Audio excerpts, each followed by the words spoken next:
ఏది అయినా చెయ్యి ఆచి చికెన్ మసాలా. సీఎం రేవంత్ కు కూల్చడమే తప్ప కట్టడం రాదన్నారు హరీష్ రావు.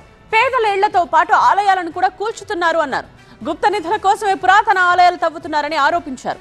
ఆలయం కూల్చివేతపై ఇప్పటి వరకు ఎందుకని ఎఫ్ఐఆర్ నమోదు చేయలేదని ప్రశ్నించారు. నిజంగా స్కూల్ నిర్మాణం కోసం పనులు చేపడితే అర్ధరాత్రి పనులు ఎందుకు చేశారని నిలదీశారు హరీష్ రావు.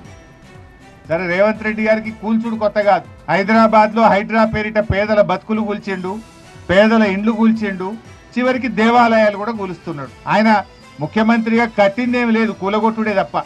ఇవాళ ముఖ్యమంత్రి రేవంత్ రెడ్డి ప్రమాణ స్వీకారం చేసిన తొలినాలలో ఒక మాట నాకు గుర్తొస్తా ఉంది. నేను సెక్రటరియట్ లో పోతే లంక బిందెలు ఉంటాయి అనుకున్నా, కానీ ఇక్కడ సెక్రటరియట్ లో చూస్తే లంక బిందెలు కనబడతలేవు అని మాట్లాడిండు. రేవంత్ రెడ్డి ముఖ్యమంత్రి అయింది లంక బిందెలు ఎత్తుకోవడానిక? ఆయనే విద్యాశాఖ మంత్రి.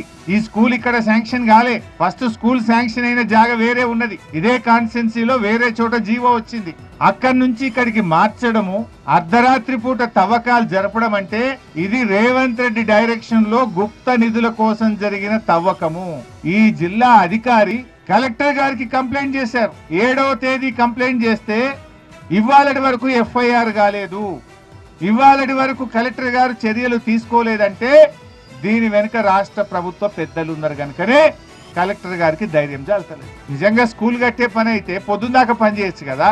రాత్రి 12 నుంచి 1 గంట మధ్య ఎందుకు కూల్చారు దేవాలయాన్ని? ధరణిలో దేవాలయ భూమిగా ఉన్న భూమి మరి కాంగ్రెస్ రాగానే ఇది ప్రభుత్వ భూమిగా ఎట్లా మారింది? వీటికి వీళ్ళు సమాధానం చెప్పాలి.